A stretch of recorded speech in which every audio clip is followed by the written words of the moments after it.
Okay. Good morning. We'll call the meeting to order of the Board of Assessors this Wednesday morning, January 8th, 2025. We are in the meeting room at the Bethel Town office. And we do have a quorum. We have 4 out of our 5 members present. We will move on to the approval of the minutes. Are there any additions, deletions, corrections? I should make the motion to accept. I'll second it. Any other questions? Hearing none, all those in favor? And the motion passes unanimously. Thank you. We continue on to the homestead applications, of which we have 3. I counted correctly, 4. Anybody have any questions for Rob on these? So the first one, Goss Pond.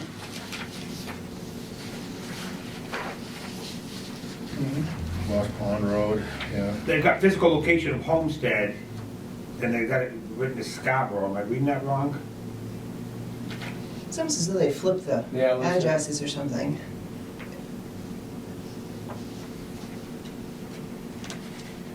Right, Yeah, something doesn't look right there, right? Well, let's put that one, we'll have to dig that out, put it on hold until the next meeting. okay, Yeah. Maybe Does that make we can sense? identify- It does, yeah. yeah, I think they flip-flopped the, 1B should have been the old address, and, that's what I was thinking, but, sure. but we'll kick it back to them and have to fix it. Okay, all right. Any questions on the others? Okay, revocable trust, I went back to look, and that's allowable. They're allowed, as a- yeah. as a- And we double-checked to make sure that they were residents, so they're okay as well. Thank you.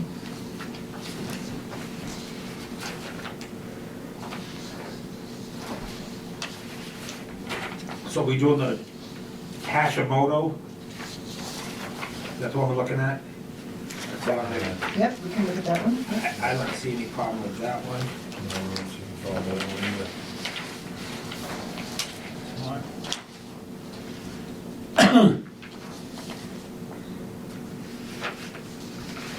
They didn't fill in the total bottom, but. Michelle, does that make a difference? At the, on the, We don't have their mailing address. I just says it's different from If the boss, so different. that's okay. Okay, gotcha, Yeah. yeah, So I'm thinking that their physical and their mailing is Yeah. the same. okay. So you want a motion on that one? Sure. I'll make a motion that we accept Hashimoto and Ali's for Homestead. Second? I'll second. Thank you. Any other questions? Hearing none, all those in favor? It's unanimous for the Hashimoto Hali's. And then the Turgeon, I know he's living here full-time, Ed Turgeon. He's been here for multiple years. He used to live in Hanover. But he's been up there, I think, for 3 or 4 years, I think. I think he's been there long, Second yeah. Street on the left. I agree. He's a registered voter. Yeah, I'll make the motion for the Turgeon Family Revocable Trust. Second. Any other questions? All those in favor? The motion passes unanimous. How about the Moore one?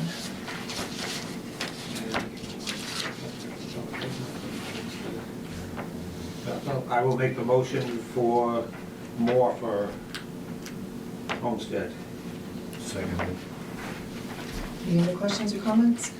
All those in favor? And the motion passes So unanimous. the only one is this. Yes, it didn't make sense, right? They got Scarborough. Yeah, I'm sure it's just a typo, but. right. Great, so we, Just a question, when Yeah. someone moves within the state of Maine and they've got a tax deduction at home, we give them another one here. Who checks that to make sure that the one at their home never gets taken off? So what happens was, 99% of the time, they sell it.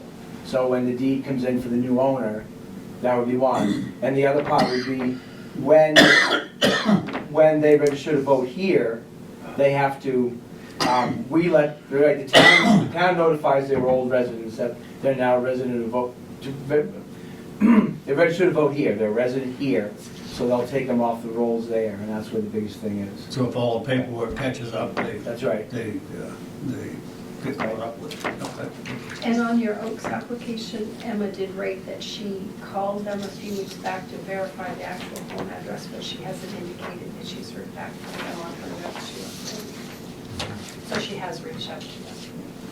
So is there any time, following up on that question, is there any point in time in kind of annual and all procedures, if there's like a spot check to say, oh, okay, this person moved, let's go check on them, move from Bethel, and to make sure that they're off the homestead? Well, we usually get with the clerk once a year to get that, notice of death. And I guess we would get a list of people who no longer are registered voter. We haven't done that here for a while, so we could. Maybe we can do that this upcoming year. Be a good first, but that's something we can maybe have Emma do this fall, this winter, I should say. Mhm. Run a report of giving everybody with a homestead with an address that's not Bethel, to see if it throws any flags up. Yeah, I'd like that path for you guys. Yeah. Yeah. I'll leave that Appreciate note. that. Okay, thanks. I think you have a consensus on looking at that. Thank you. Thanks for the question. So homesteads, we have 3 out of the 4. The 4th one, Oaks, is tabled till the next meeting. Right. Moving on to abatements, and we have what the final is here. Maybe Rob, you can tell us how we got here. For Polk Sun Lane. Hawk Sun Lane. Yeah, I believe that when we were there, we assumed the building was done, that it was well past April 1st when we were out there, and they provided me evidence to show that the house was significantly incomplete as of April 1st. So this makes up for the fact that we should have called it incomplete. Is that the one on Sunset? I'm not, honestly, I didn't. And I had a chance to look it up. I didn't want to wait. No, I could give you a better it- answer, it- but that's just how I remember it. Yeah. Have you guys been to the property? Yeah. So is it down here by Intervale when you go up that hill? I wasn't, You I wasn't- wasn't watching, my you, guys were okay. out there, so. No, I mean, we Yeah. trust you guys if we can. So you're comfortable with it then? I am, I don't like Okay. it, but I'm comfortable with it. So we have to vote on that? Yes, we did. I'll make the motion, tax abatement for Park Sun Lane with a value reduced $385,300. Second. All right, any other questions or comments? Hearing none, all those in favor? All right. and- Michelle, do you want me to pass this along? I signed mine. Yeah, yeah. Okay. Wait, you don't have an original? Oh, We've got one This here. is the original sheet on All right. the I'll abatement. rent it to you. Yeah, we've got one here. Just pass it down. If you need it, just call. Is it possible to, some towns, they have their tax maps just kind of out. We're kind of in flux here, but is there, does Bethel have like their tax maps available? So if we needed to run in and wanted to see what that, we could always just grab it for next time or something. Okay, thank you. All right, we continue on to other business, and this is where we have the proposals that Rob had forwarded on the revow. There are 2 types of proposals. One is over a 4-year quarterly review, and one is all at once. Hopefully you have that all in your packets, and Emma emailed them separately. And I'm hoping, Rob, maybe you could give a little recap of each, Sure. and you can ask questions. And So the first proposal is just a traditional revaluation where the work could be done over between 2 commitments. Go out, collect all the data, take the cards that we have out there, verify that everything's existing, update anything that we don't have, key in any changes, do a sales analysis of all property sales in town over a 3-year period, and update our land schedules and our building schedules to reflect current market value now. And then once we are happy with those schedules, we go out and do a roadside review of every piece of property in town, implementing all the changes that we found from our visits, and applying whatever land value changes that we have. Key in all those changes, do our normal assessing work after that. Then when it comes time for a commitment, we sit down with the board with a budget estimate. We put together a mock mill rate. We send a letter out to every taxpayer saying, we've completed a townwide revaluation. We're estimating the mill rate now to be X, and below is your new value with exemptions and your new tax estimate. And an opportunity to come in with me, meet with me and my guys somewhere at some town building here in town to go through whatever the taxpayer has. This is all leading up until prior to a regular commitment. That way, if there's any sort of errors that we made in judgment or assuming things when we went to the properties, we kind of get those all taken care of now, explain to people how we valued it, what sales we used. It kind of cleans things up before commitment, when anybody coming in after commitment would be an debatable situation. That's the first one, and all the specifics are in there. We would still use Trio software. We have everything there, all the sketches are in. We would take any photographs that need taking that weren't current, update all those as need be. And that's a pretty boilerplate idea of how that works on an annual basis.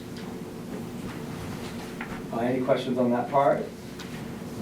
So the customer's gonna know, the taxpayer's gonna know beforehand, before the tax bills are sent out, what his new evaluation is and what we presume Right. the Tax would be. Taxes. tax rate. Correct. Okay. I think that's something new from past revals. Yeah, I don't. A lot of reval companies, when they're just reval companies, they'll give you the new value, but it's only half the question. Yeah. People doesn't know what that means. I mean, I know as an assessor, our responsibility is only value and not the consequent tax that goes with it. But I do both kinds of work, and it's infinitely easier to explain them now that now your house is worth $600,000, but your tax bill's still only $4,500. Because that's what people care about mostly, is what burden is out of their pocket. So we do that on all of our revals ahead of time, just to try to it's an easier process. People understand a little bit better. We make everything available for them. If the notice that they get, we have a set of those notices here. If anybody wants to come in with their neighbors before they come in and meet with us, they can. But I think it's really important to have that tax estimate for them. And if I recall, going through the Neri one, you send them out almost like it's a tax bill. Yep. And so, yeah, you're like looking at it, but it's very clearly it's a reval. And you have that interview process, if you know, to be able to sit down and meet with you and have you physically coming into the rectory. That's right, that's a good point too. When we meet with the people, it's whatever they want to talk about. If there's anything that looks like we got wrong in the building, we need to go relook at it, I bring enough staff here that they can go out with the taxpayer right on the spot if they want. They took time away from their day to come in to see us. We have somebody follow them out and take care of it right then. And by the time we're done with our hearings, we can commit the taxes the next week, because there's no lag of work. And we like to do that, because if there's a person or a group of people that are very dissatisfied with their new estimates, we want to get that commitment done as soon as possible so they can formulate their appeal. You know, I've had cases where towns have waited for a month and they get this sort of mob mentality together that they think they can come in and influence me or this board in setting value. That's just not how our business is done. So we like to get that done as easy as possible. The biggest issue is people think if their value doubled, their taxes are gonna double, Right. and they don't understand. So I think communication is the key to say, you know, if everything went up 30% across the board, it doesn't mean the taxes are going up. It's just, Right. some will, some won't, some will go down. But on Right. average, most people's taxes will stay relatively the same. It's just the value. That's right. Then you add to that whatever typical annual increase we have in tax rate anyway. That's for everybody. That's part of the conversation that we had, you know. And the only thing here is, knowing this town now, it's just gonna be, there's no waterfront, you know, there's nothing like that, so it's gonna be how much I know the land components of your assessment's gonna go up at a different rate than your building components are. It's just gonna be people's individual assessments. If they have a lot of land or a large building on a small lot, that's where you're gonna see your tax burden shift. But it's really not gonna be excessive like we've seen in other places, so. It'll still hurt, and it'll still be a lot of work, but it'll be a better product. Now we've been factoring up the old reval, Bill did that before I got here. But the problem with that is when decisions were made at values in neighborhood, one part of town compared to another part of town, those predetermined notions stay the same when you factor. There could be parts of town that's now become more favorable. Maybe these big in-town houses have now become much more desirable, where before they really weren't. Potentially, those sort of things will all work themselves out. So going forward, we keep up with our building inventory listings and things like that. We can factor things like we did in the past and have a new set current. New baseline. So what you're offering us is a five-year project. Right. That's what I'm leaning towards. So that's a five-year project or a one-year project? Right. And you can see the price is pretty much is the same. Right. It's just a matter of doing it over 5 years or doing it over 1 year. And what's the impact on our rate, certifying it to the state? What's our impact on taxes So at the state level? Because I know we're losing some money, the homesteaders are losing some money. right, I mean, right? So that, what's the so this impact is on- kind of independent from our year-to-year things. If the board wants to factor, just take our numbers like we have been doing in the past and factor them up like a constant, like you said, the 30% across the board, but doesn't create a tax shift, to put us in a more favorable position for the certified ratio, that's totally independent from what we'd be doing over the next 5 years. Right, but from a benefit standpoint for the taxpayers in the town, when it comes to the state looking at how we're factored, does it make any difference the 1 year or the 5 year? No, it wouldn't. Just over that 5 year period, if the market keeps on doing what it's doing and our ratio keeps slipping, we may need to nudge it a couple times. Okay. But, and then we do that as my normal assessing contract. And the 5 year works better for your company?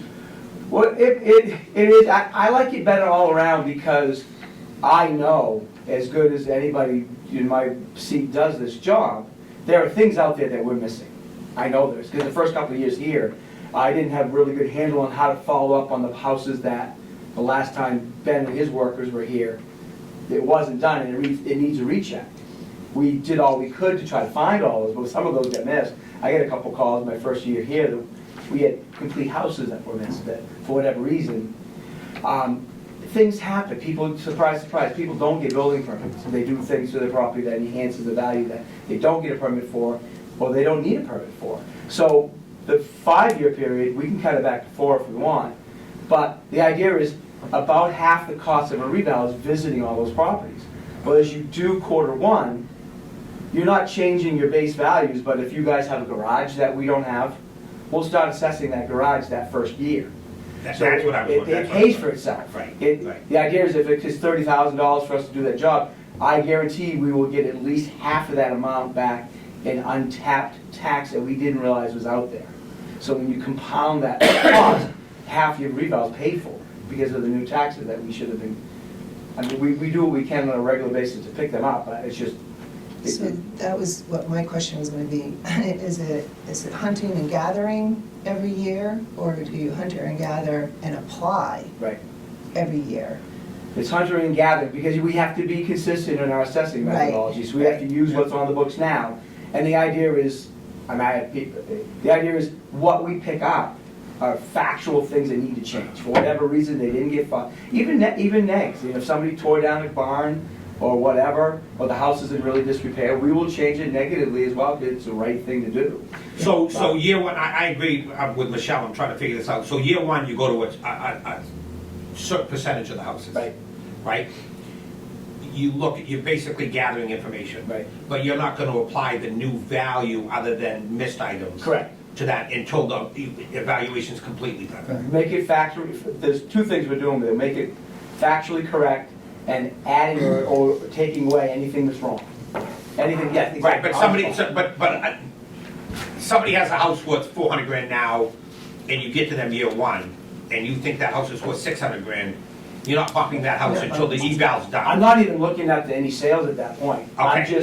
just saying, okay. Gathering information. Gathering information. Gotcha. Um, Which that's the same, okay. because we don't want some people Right. under the new that's price and right. some people under the old price for 5 years. Exactly. No, yeah, So, no, that makes right. sense. Exactly. And my preference would be to get it done in 4 years, would be my preference. 5 years is a long time. Yeah, I could do that last part. And Yeah. one more thing Yeah. about that is, the other thing that we do also do is, every assessor has a little bit of difference of opinion as far as putting a quality factor on a house, or a condition factor, or story height, those sort of things, that's our judgment. When we go to that house, we pick up that garage that was missed, but if he called it a 2-story house and it's really not, it's really a 1.5-story Cape style house, we are gonna note our opinion on quality and condition, story height, at the time of our visit, and leave that to the side until we apply all 4 years. Because the same idea, we can't increase the base rates on this part of town and not this part of town. But if we look at a house calling these houses we created a certain quality of construction, but Bill had it as a different quality, again, that's as unfair as changing the charts. So we set it up for 2 things, then we implement that at the last part.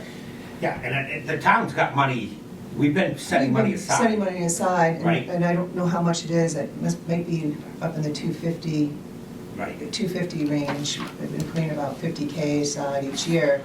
So we do have the money, and even if we waited the 4 years or so, we would build up to that money too. And yeah. Yeah. Which I think makes sense to, I like the approach of 4 years. That would be my take on it. And understanding, getting a little more comfortable with it, understanding that it's to be factually correct. And since we've been all over the place is not the appropriate words, but we've been, we've had changes in assessors, we've had the sales market environment. It's nice to have those factual pieces to make sure we don't miss anything, because we have missed some things. But I guess my follow-up question to that is, does the information get stale? So year 1, you've done the factual assessment, you have all the information, it gets to be year 5. Is that done, or is that piece of land, like someone took out a building permit in year 1, and you'd have nothing there, or whatever you factually put down for it, but then they go to build in year 4, but, how do you catch? Well, remember, this those? is all on top of our normal assessing. So you would catch that on a building permit? Right. Right? So the building permits that would come out subsequent to over the next 4 years, we're gonna do those as a matter of course annually. Okay, At the end of all of this, like I said at the beginning, so when we get through all 4 quarters, I set my new rates for land and buildings. I go back and I put my eyes on every property one more time. It's kind of like smoothing everything. okay, If I see anything that's lacking, like if somebody from year 1 didn't get a building permit for something, and I see it, I'm gonna tag it, and we're gonna go back out and visit it again. We have the right to visit as much as we want, but, so it really doesn't, the only risk would be year 1, somebody starts doing things without a permit, as opposed to year 4, but there will be one more set of eyes on them again. okay. So I think it's the best way to get it. I think that's a good approach. It helps you guys as well, not have to, because like you said, this one would be hard to schedule. The one that's 1 year done Yep. would be hard to schedule. And I think it would spread the money out for the town. That would give us the budget committee and the selectmen to commit the rest of the money for this. We would know the pricing. And if we voted in favor of the 4-year plan, then it would be up to the selectmen and budget committee to fund it. I'm assuming. Right. Right, and the selectmen would have to approve it, because it's a money agreement. So we would send a recommendation to them that we Yes, approve the 4 exactly. we recommend the 4-year Yeah, process. yeah, we would send that, and they would talk about it as well. And the only thing that I guess we could more be done in year 1, 2, and 3, so year 4 wasn't, that's all I'm wondering. The only, I was thinking that same thing, it's ambiguous on purpose, because not really knowing the time frame of the town like that, and we do have, this is the standard boilerplate. You could back it up and do it 4 years, and we could visit a third of the town every year, if we want to, if you wanted me to. Instead of doing a quarter, we could do a third. This is just again, just a starting point. Right. Doing half and half, I wouldn't have time for that. Right, but I'm Doing saying it- if we did a third, and then year 4 was all year. All the way, yeah, that works too. I mean, we've got the money set aside, it would accelerate it, we'd catch a lot of missed stuff. That would be my recommendation, Michelle. And the price would be the same, just a matter of adjusting it Yeah, annually. because I was gonna ask, right, if we Yeah. can contract it, so we can contract into 4 instead of 5. Yeah. Right. Yeah, so that's helpful, I think. 100%. It is, whenever you have a project that goes out over a long period of time, it's just been my experience that something happens. Yeah. Well, you're So- you're more than likely gonna have a different set of assessors, different set of selectmen, different people on the budget committee. Right, This way, we're so, not, yeah. it's just, if we did a Could third, contract it. and then year 4, capture everything else. I mean, that would be my recommendation, and I would make a motion for that. all right. And I want me to give you a formal, a detailed proposal with exactly that timeline? That's what Yeah. I would recommend Yeah. that, that seems to make sense. Yeah, to go down that path. And that way, the good thing about the 4 years, if we're through this bubble, he'll know that on year Yes. 4, right? So get the information, we're not reevaluating anything, if we're through the bubble. I see a slight decrease in real estate, but not Sensible, huge. yeah. I mean, Yeah. a year ago, we were getting multiple offers, over asking. Now, like I'm selling one in Woodstock, in Greenwood. I had listed for $649, and I'm selling it for $629, which I'm happy to sell it, for that, it's a new house. But a year and a half ago, I sold the same house, a year ago, almost exactly, I sold the same house on the next lot over for $659. So I'm seeing a slight reduction. There's not people aren't making these crazy offers over ask, so I think that will help us in 4 years.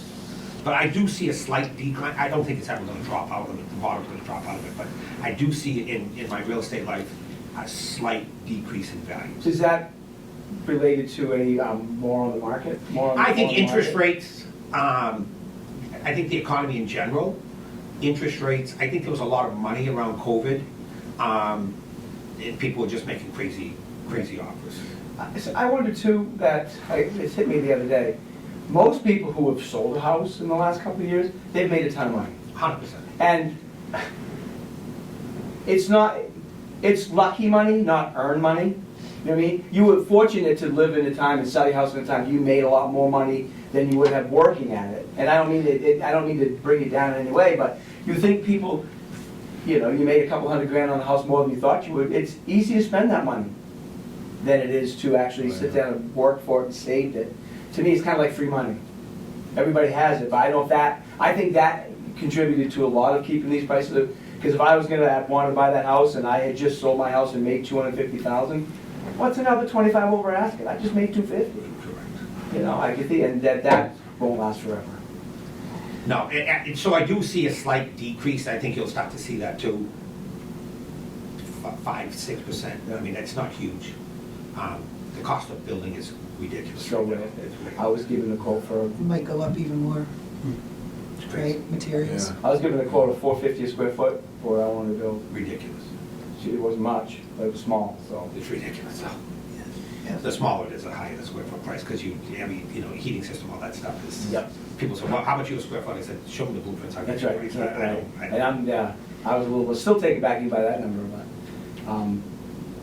that's So what we're in. Are you making a motion? I make them, well, maybe we let him bring back the proposal Yeah. next meeting, and then we Yeah. formalize that. Right, So right. I'm making a recommendation. Recommend And I don't- having path forward to come back with something and we can. So put real hard dates in I there, like the so I'll have all the- third, down on the And fourth then year. all the, And I think we'll have a better understanding of the bubble as well. And everything gets finalized on the fourth year, and we'll have a lot better idea what this bubble's doing. perfect. And in the meantime, we'll do our normal assessing, and as far as if we want to factor things up in the meantime, I think we need to consider one for next year, but, so that'll take care of the intermediate times. Yeah, okay. So I just want to, do you have any thoughts, George? No. No? Okay, you're good with going that path? Yeah. Um, Good. The only thing I did have, Yeah. are the selectmen gonna ask to put this out to bid? I mean, this is a lot of money. Yeah. So that's, right, we would, if this was the will of the board, make a recommendation to the selectmen to waive bid. to go with the assessor who's given us the proposal that knows our area. That was the original sentiment, but it doesn't have to be that way. If you would like to go that path, we can. Well, I don't have much do that. history, but he seemed like an honest gentleman. Yeah, I think part of the issue is, right, bringing somebody in cold, they don't know the current atmosphere in the area, they don't know the dynamics, and with this company working for us, moving forward after that, I think we get a better product. Honestly, I think this is no standard, I think we get a cheaper price, because I think there are companies out there that will do it cheaper. But I'm not sure it's the quality, it's the quality of the information. and the This knowledge. was the hometown discount. Yeah. Yeah, and knowing the area too, because our DJ does Newry. Do you do any other surrounding areas? I mean, you have a Nothing, feel. probably the next closest one here would be Poland, Yeah. really. When's the last time we did a full-blown one? 06, 08, something like that. Yeah, I think it was 2008. So yeah. Right, so if you think about it, it's, It'll be 20 years almost. so take 20 years, divide 350 by 345 by 20 years, you know, do the math, it's not, we should have probably done two in the time that we haven't done one, Right. right? It wasn't the will to do it, Could've, but yes. my point is, it's been a long time. Yeah, yes, well, that's why we're where we are right now, right? It's been a long time. You wouldn't want to spend that money every 5 years. No. But, and we can talk about that next time too. I mean, like I said, But- I have no problem, but I just wondered what's gonna happen, because they would, Yeah, I mean, the code would call for a bid process, but our earlier conversations were like, we would ask them to waive the bid process. And we can talk about that again, too, on that. I had, just see. And ultimately, that's the selectman's choice. Correct. Yep. I just had, as you're doing your, hunting and packing there and gathering, so you use the original information that you have. Do you do any checks beyond that? Like if somebody has something in tree growth, I mean, how do you treat tree growth? Do you check to make sure it's real? or- No, this is, 90% of this is building inventory checks. Yeah, I mean, the being in tree growth and all of that, that gets vetted every year when we do our regular assessment. mhm. So any land uses and things like that, that won't be.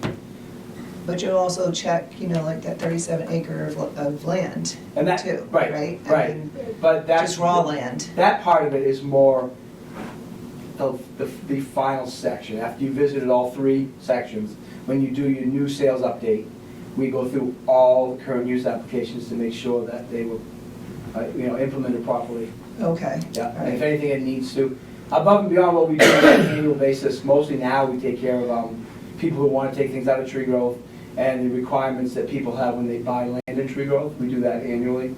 But a review of the application itself would be in that fourth part. Okay, all right. Okay, any other questions or comments?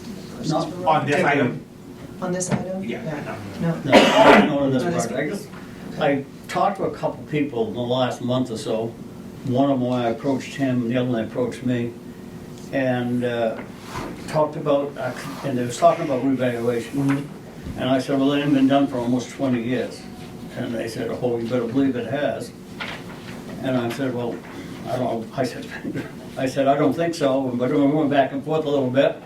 And then they showed me their tax bill. And both of them, I mean, their tax evaluation, Yeah. both ones, evaluation had gone up over $100,000 in the last 10 years. Yep. Yeah, we talked earlier about annually, the board sits with the agent and discuss what level our assessments are at. We use the 08 numbers, and then as sales come in after 2008, we look at our historical 08 levels against what the most recent sales are. And there's a ratio done, so if we realize at one point that our assessments are at 80% of what things are selling for currently.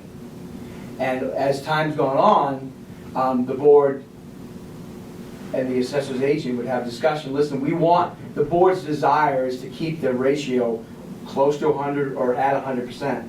What do we need to do to get our assessments so we can certify 100%? The agent would do a little study and say, okay, we're gonna go in, and we're gonna factor up all the land by X% and all the buildings by Y%. Sometimes they were the same, sometimes they were different.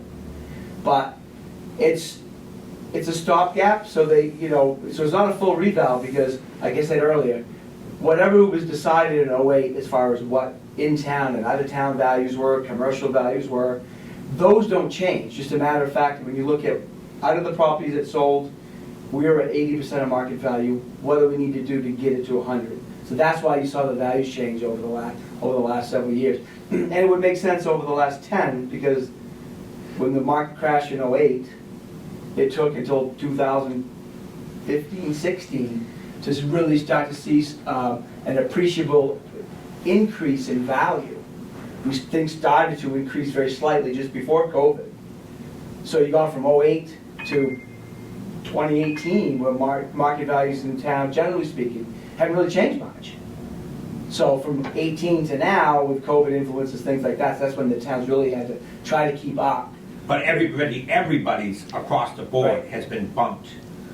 The same percentage, I mean, And so I wasn't here for that, but whatever was decided, the only two factors are land and buildings. Yeah. But when they were applied, it was applied to everybody.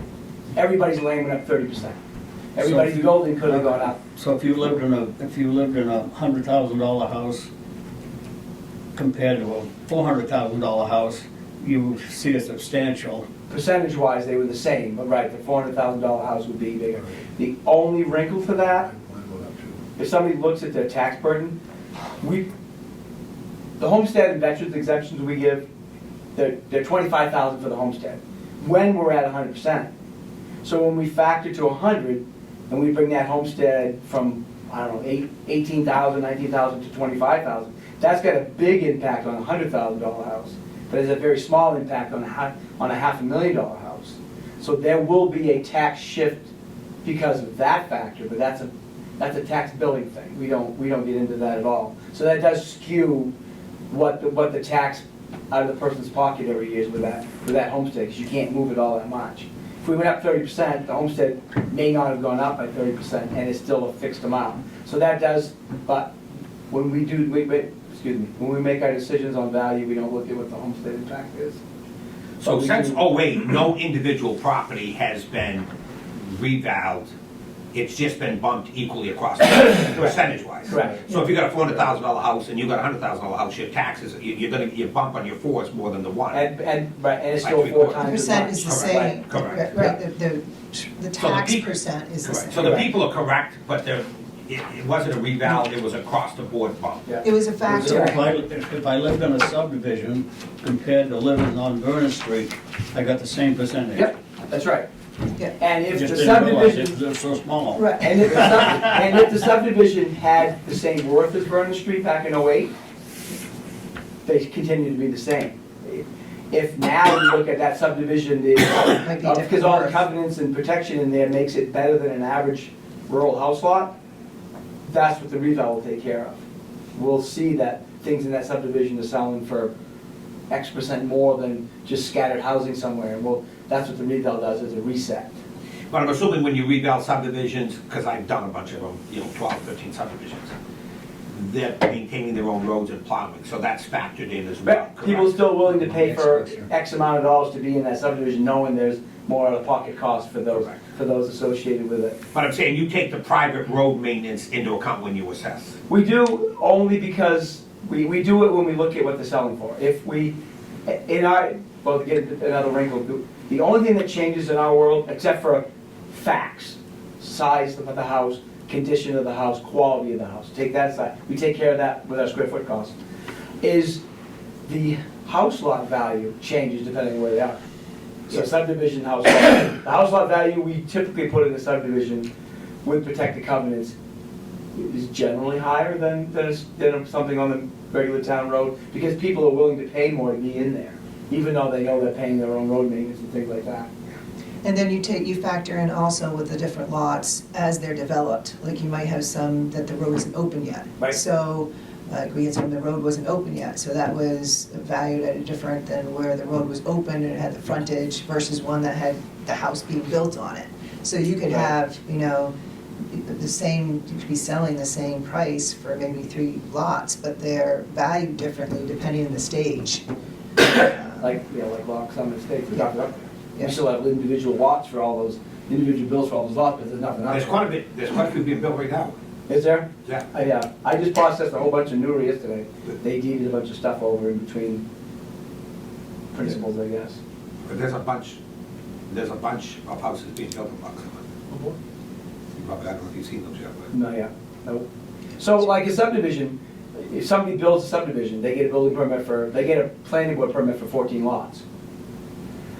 If the infrastructure's not there, that's what I think is what you're getting at, Michelle. If the infrastructure's Yeah. not there, if ultimately the lot's worth $100,000, but there's nothing in there but a rough road, no power and nothing, we're gonna cut those $100,000 lots half or maybe 3/4 away until such time that they're developed.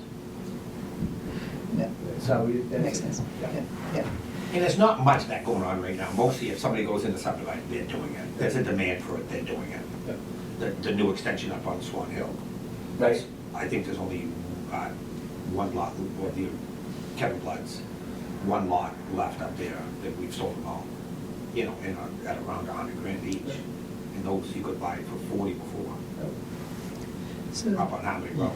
you had your question. Did you have a different No, question? No, not on this, Okay. on this thing. Okay, so I think we're done with this. You have your Yep, I have a marked path. You can bring that back to us at the next meeting, condense it from 5 years to 4. And we'll look at more details on that. We'll move on. Does anybody have any other business? I'm just curious if, I keep fixating a little bit on land trusts and the fact that a lot of our property is being taken off the tax rolls. Have you encountered any towns that have put any type of restrictions on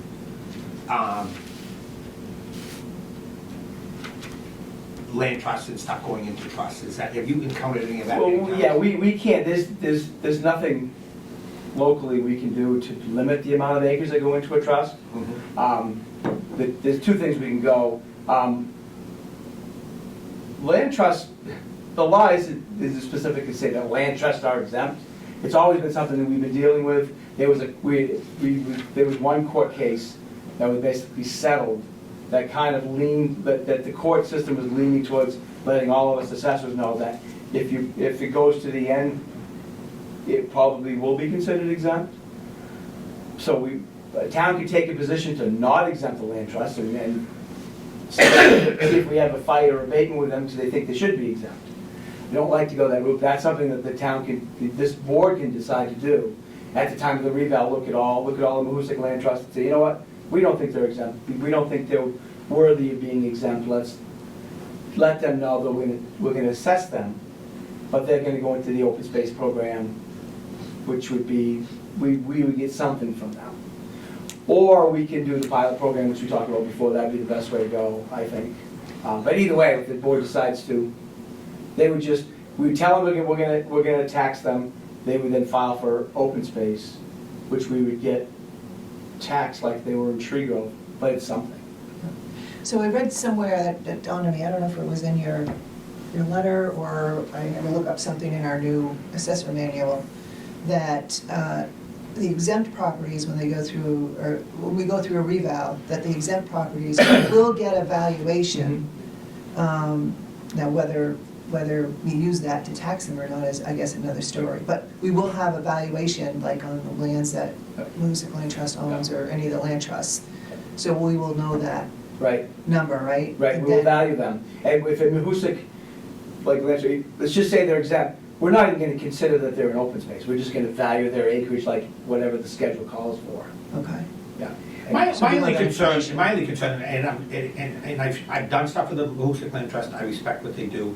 My only concern is the long-term effects it has on a small town.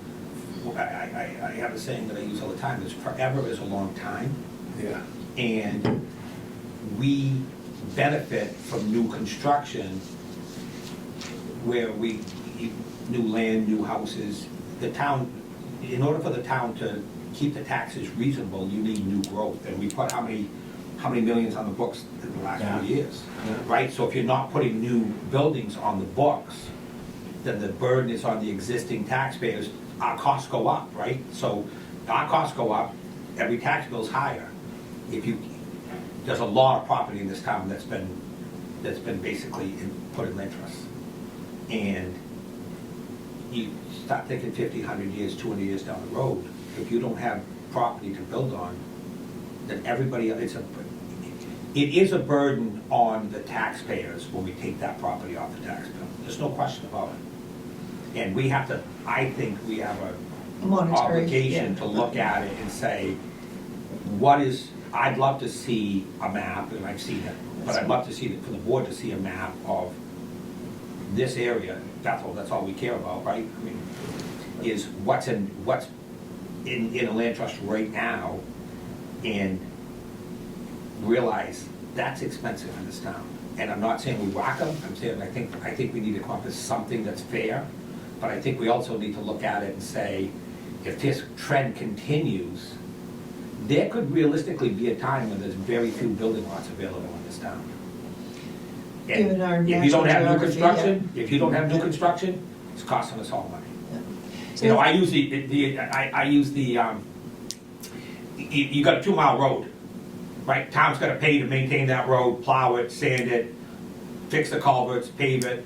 If both sides of that 2 mile road to get to the other side are in land trust, there's no revenue coming from that 2 miles of road to pay for that road.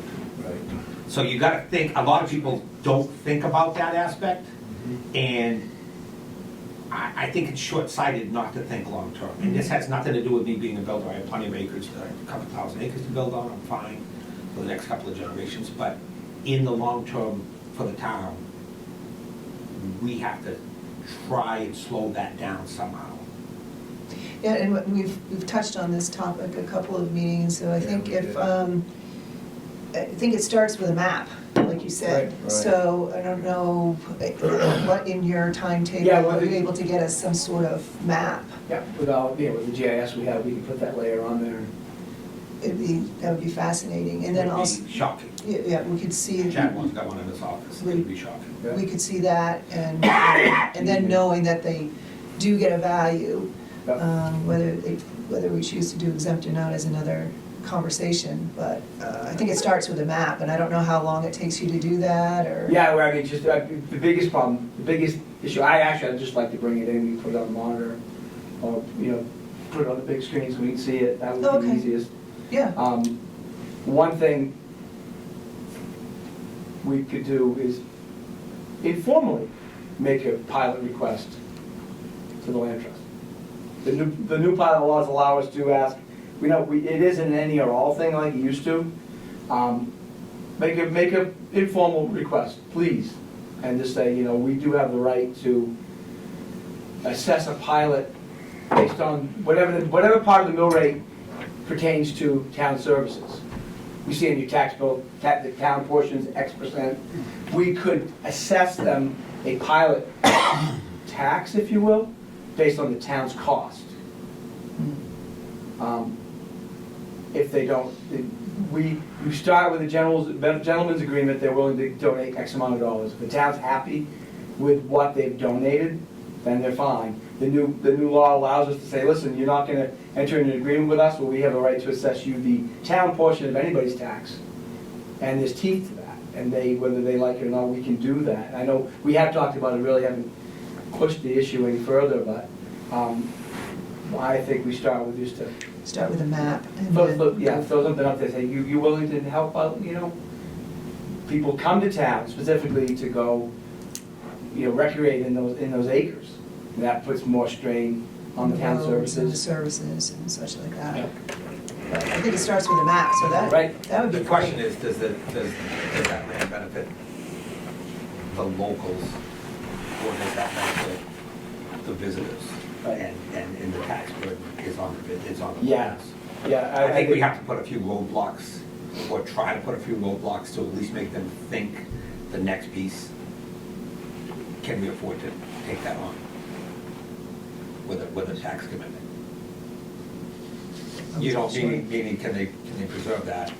Because if there's no tax commitment, there's no expenses, so take on what you want, but you need to put a couple of roadblocks in place, I think, to try to slow that down. I think that we start with the map and go from there. You start from the map and then we can continue these conversations. Do they pay anything in lieu of taxes or anything? Not that I'm aware of. No, the only entity that we have in lieu of taxes is Gould. We need And to have a look at that. and we Yeah. might want to relook at that as Right. well. So I think it all starts with a Yeah, map. something like that.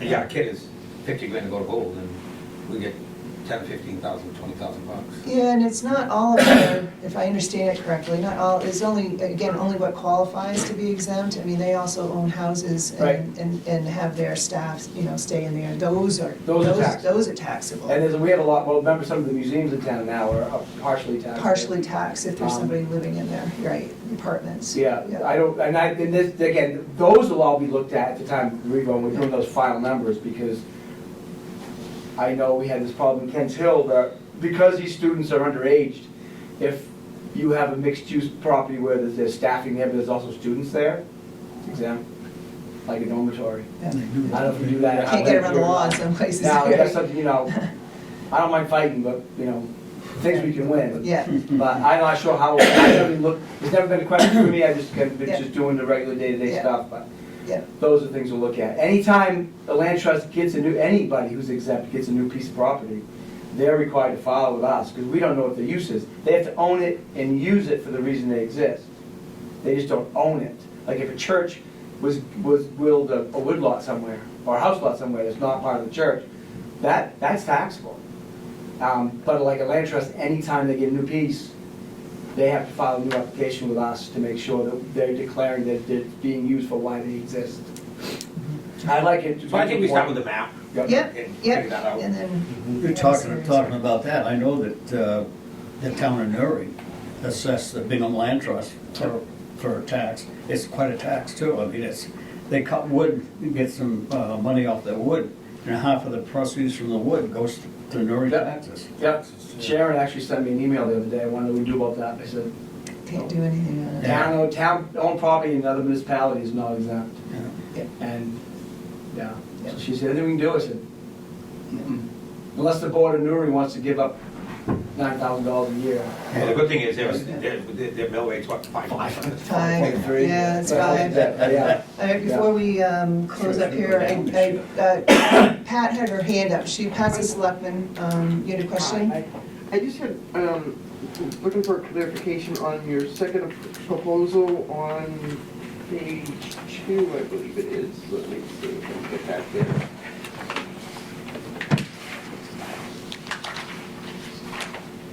On page 2, number 5, what is arm's length sales mean?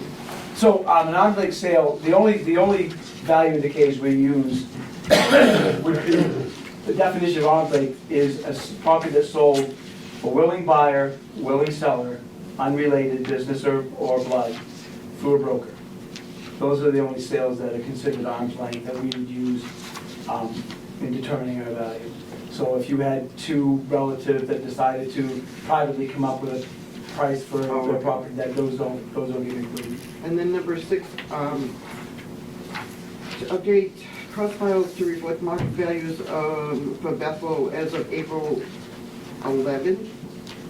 April 1, there's a couple ones in there, there's an extra one in there, yeah, April 1. Yeah. The 2029 was more, Yeah, but that was when we put a 5-year proposal together. Okay, that So was whatever, 5 years. now that I give them something more pointed for the 4 years, it will be that fourth year. okay. So how do you get the market value for that year? So if we're doing a revaluation for 2028, let's say, Oh, okay, Yeah. okay.